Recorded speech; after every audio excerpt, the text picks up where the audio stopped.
This is the 2026 Volvo XC90, and it's still one of the most popular mid-size luxury SUVs on sale today. I say still because this version of the XC90 came out 10 years ago. It's one of the oldest luxury SUVs on the market, but Volvo has done a great job of updating it and keeping it fresh throughout the years. Today, I'm going to review this XC90 and show you all of its quirks and features.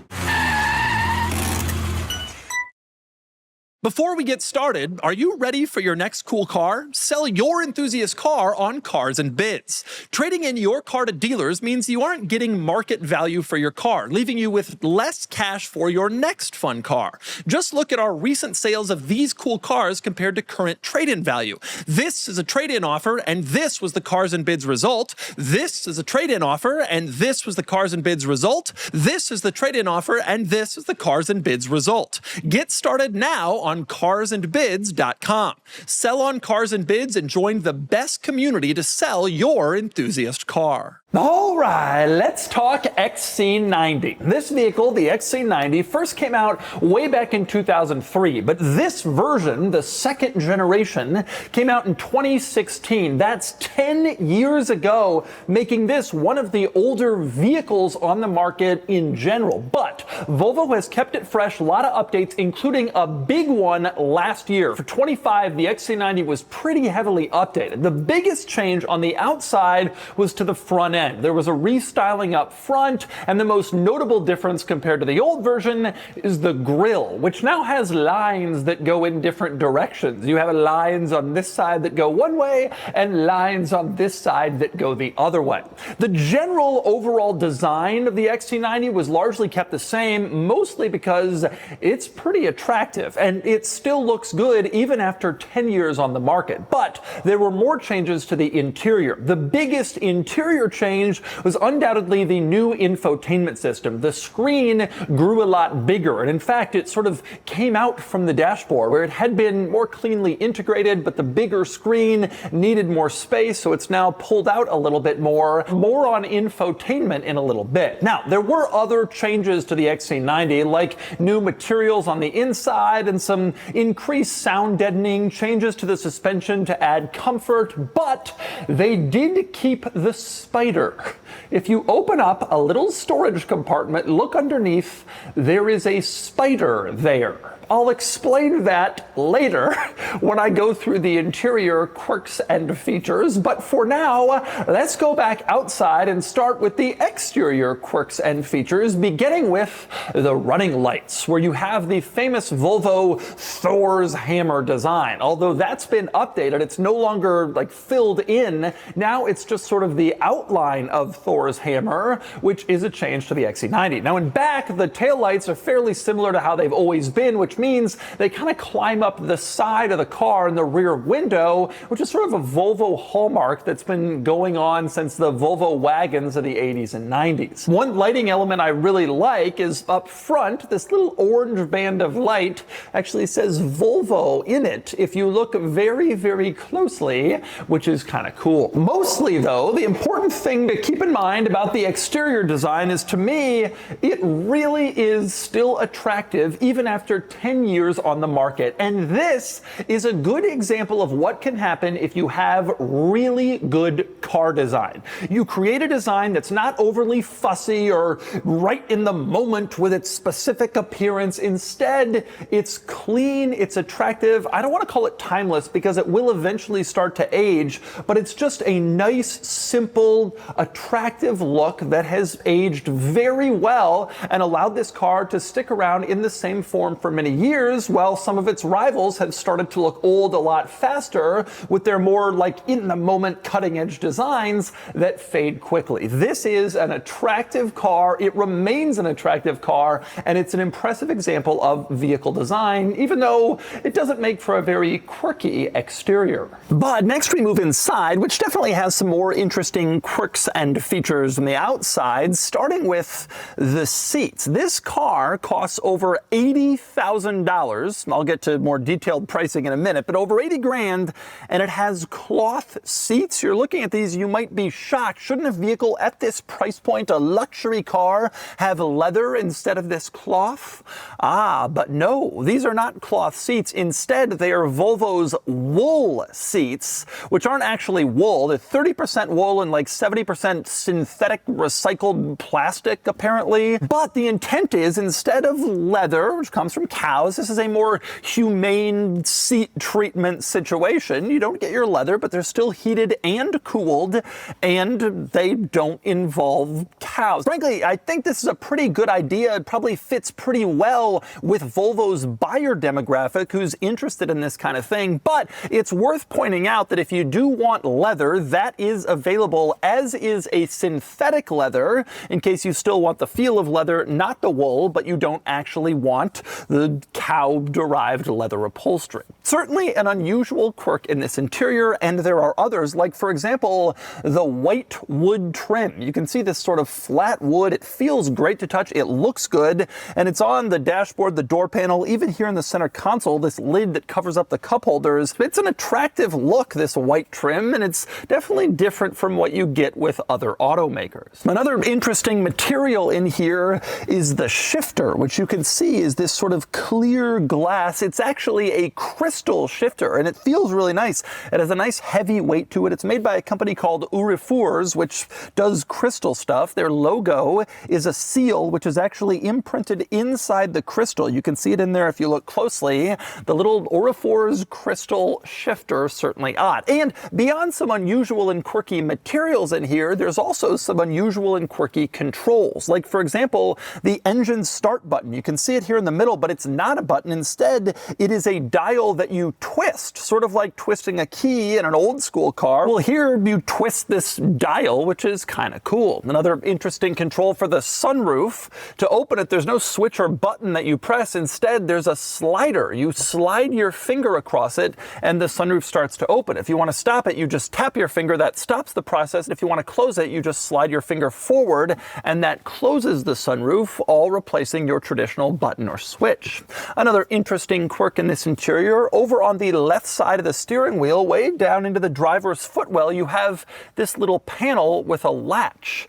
That's a storage compartment, a hidden storage compartment that nobody else will know about, but it's down there and you can put little secret items in there if you want. Strangely enough, over on the passenger side, you have your traditional glove box like you'd expect, but that does not have a latch. In order to open the glove box, you press this button here in the center control stack, and that pops open the glove box rather than a traditional latch. So you have a latch for the weird hidden compartment in the driver's footwell, but you don't have a latch for the glove box where you would obviously expect one. And speaking of interesting controls, by now you've probably realized that a theme of this interior is minimalism. Not a lot of buttons as you look around, as I've shown you around, and that's certainly true in this center control stack, where you only have a few basic buttons that control basic functions, like defroster, changing the track, the volume, the hazard lights. That's basically it in terms of physical buttons in here. And that means, yes, that your climate controls are all integrated into your infotainment screen. And unfortunately, in this car, they're not integrated particularly well. I would have assumed that with a larger infotainment screen, Volvo would have done a better job with the climate control integration, but no, in order to change basically anything, you still have to go into a menu in the infotainment screen to adjust the fan speed, the temperature, all that stuff basically has to be done inside of a menu. So you can't just adjust it on the bottom of the screen with one touch like you can with other cars. Instead, it's at least two touches and kind of opening a menu and figuring stuff out, which is a drawback. That's even true of the heated seats, cooled seats, and heated steering wheel. You can't just tap to turn them on like in other cars that integrate the climate control into the screen. You have to tap the display for them and then select heated or cooled seats, etc. It just adds complication to the process. And again, it's disappointing given that the screen has grown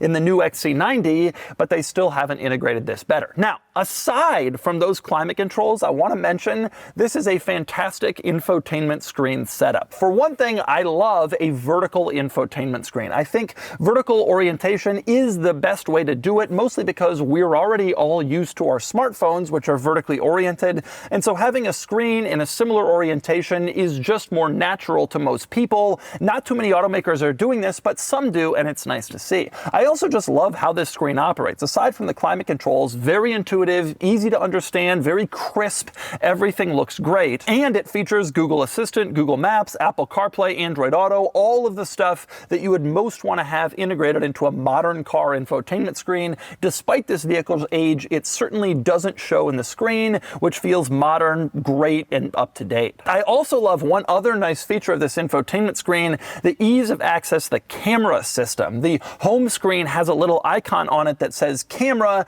You tap on that and it instantly pulls up the camera system. So if you're trying to park in a tight space, you can easily access the cameras without having to go into reverse where they automatically pop up, or find the cameras in a menu like in some other cars. Now, the other screen worth discussing here is the gauge cluster screen in this car, which I would say is nice, but not particularly great. And this is one area where the XC90 shows its age a bit. The gauge screen, you look at it, it's cool. You have a full screen map and then other important displays, but that's about all you can have it show. There's not really much configurability. You can turn off the map if you want, and you can pull up a trip display, like a trip computer, how many miles you've traveled, fuel economy, but you can't get like your music, your phone. I played around with this for a long time, and I was never able to pull up any of that stuff, which is kind of disappointing. Most automakers offer more configurability for this gauge screen, and it would be nice to see that extra configurability here. And another example of this car showing its age is the rear view mirror, which is merely a mirror. So many automakers are switching to mirror cameras, which are especially useful on three-row SUVs, where you might be packed full of kids and their sports equipment or whatever. You can't see that well out the back. It'd be nice to have a mirror camera, especially in a car whose brand is so safety focused like Volvo, but unfortunately we still have an old school mirror here. It'd be nice to see that change into a camera here pretty soon.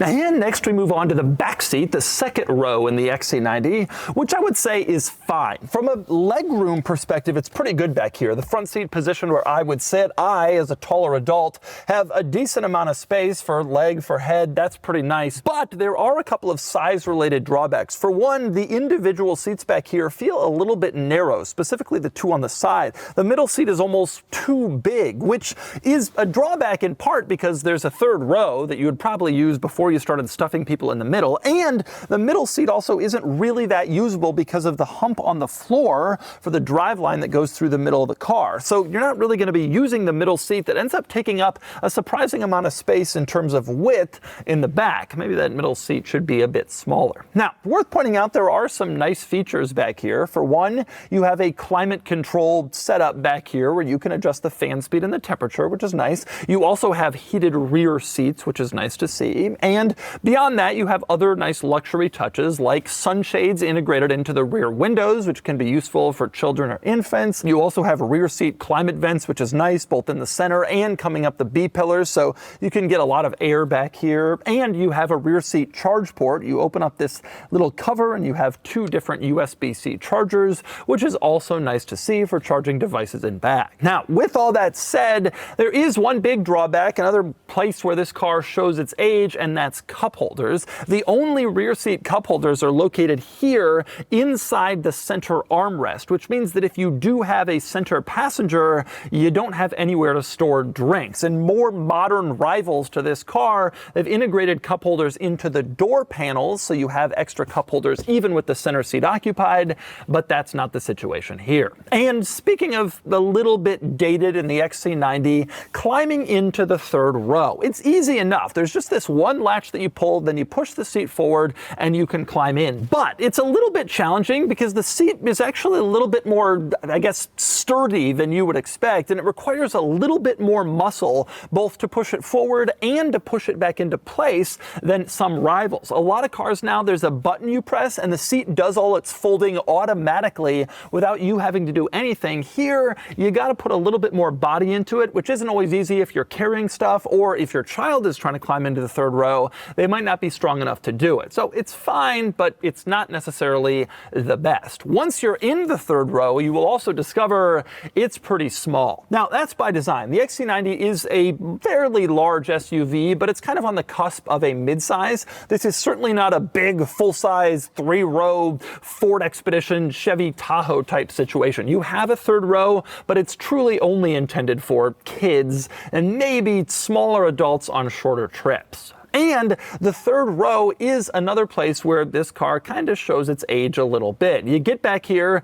and you'll discover you don't have a charge port for the third row on either side, so third row people are out of luck with that stuff. You do have cup holders in the third row, which is nice to see, and you also have a storage compartment. And you open up the lid to the storage compartment, you look on the inside, and there is a spider. Now, I'm told the reason that Volvo put this spider in here was specifically because they knew kids would be in the third row, and they knew they'd lift up that cargo cover, and instead of having a boring generic part, why not make it a spider? It just adds a little bit of fun to the thing, and I'm glad they did that. It shows a little bit of humor, a little bit of excitement, the little spider in the third row cargo compartment. And next we move on to the cargo area in the newest XC90, and it's surprisingly large actually behind that third row. Given this vehicle's size, not a huge SUV, that's a pretty decent amount of space behind the third row, and kind of surprised that Volvo doesn't move the seats back an inch or two to give more third row legroom given how much space is already back here. And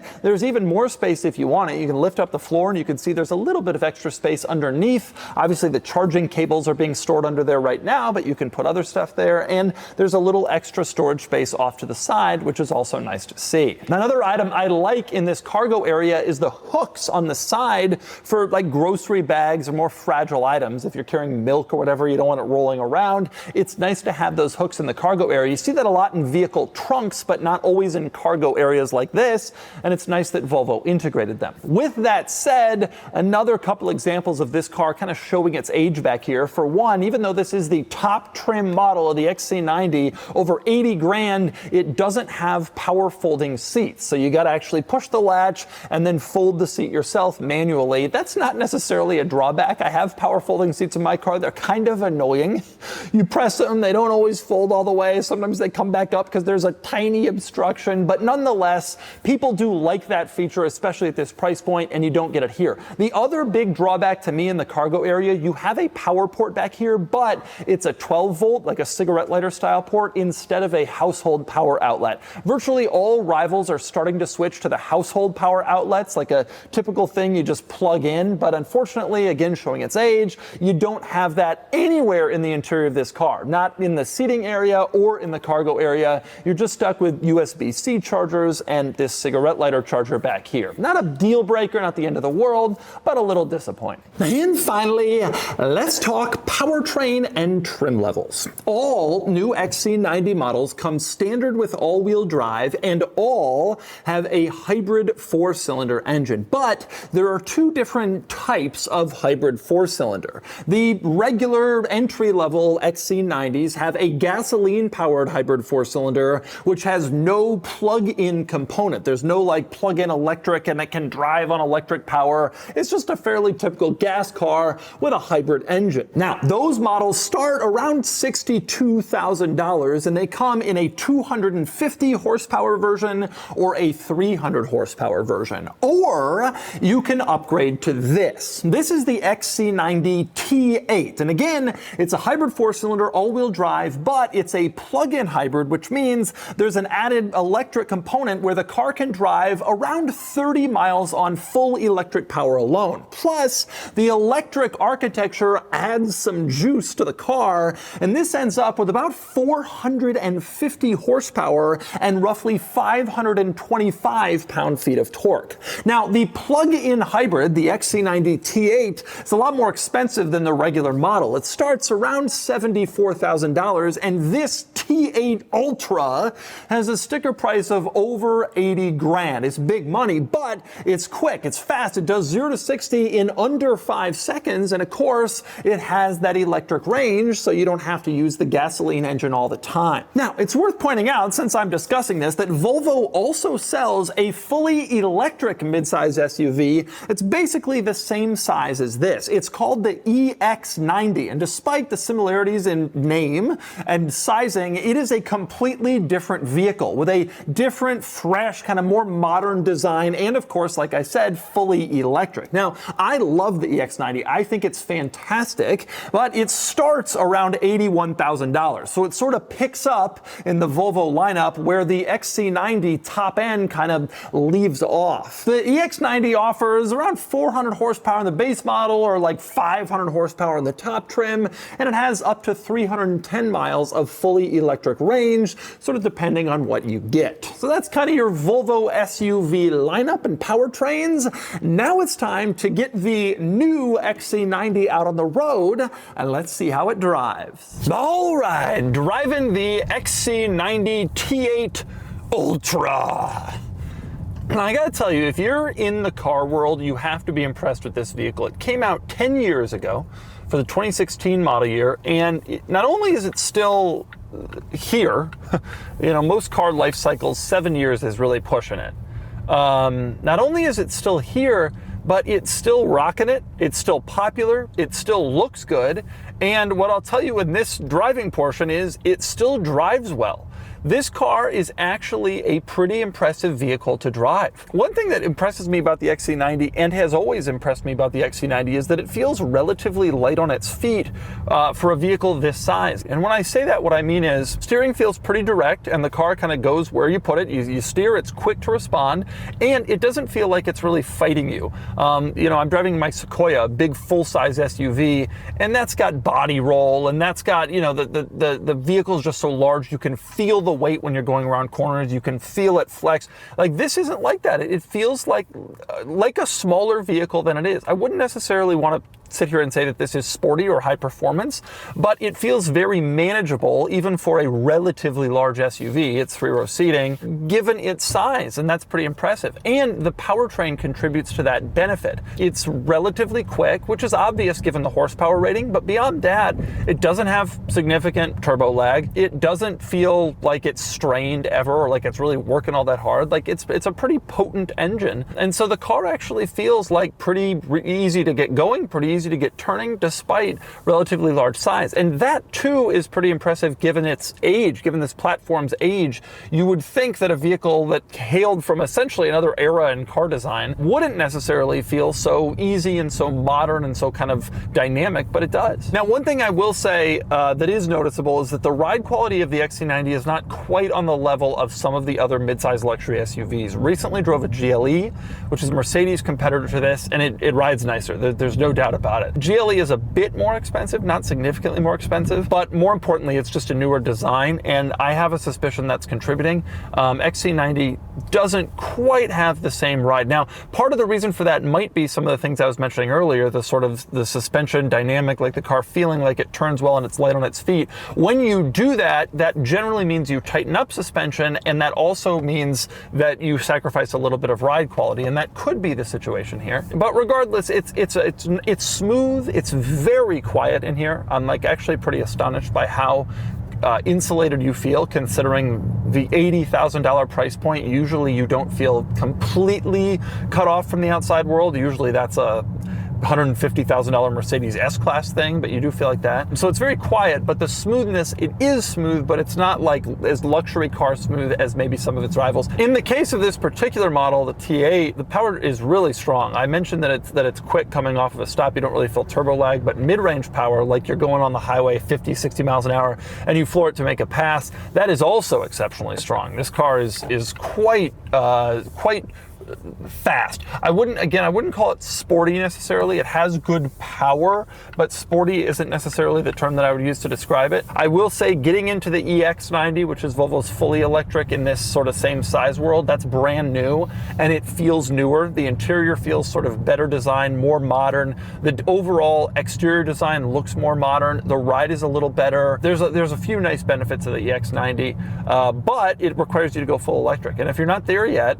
you know, this has a pretty good alternative, and it's still an impressive and still a competitive vehicle against very, very, costly, expensively developed rivals that are brand new. Volvo's still here with this relatively old car, still kicking it, still doing great. A lot of good things about the XC90, a lot of compelling reasons to buy it. Even if you've already had one in this generation, it still has a lot of good stuff to offer.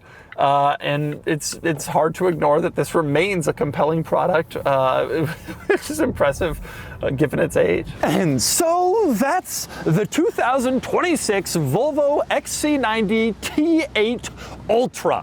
This is expensive, and the basic design is getting a little old. It's feeling pretty familiar, but this remains a highly compelling and competitive midsize luxury SUV thanks to all the updating and freshening that Volvo has done to it over the years. And now it's time to give this XC90 a DougScore.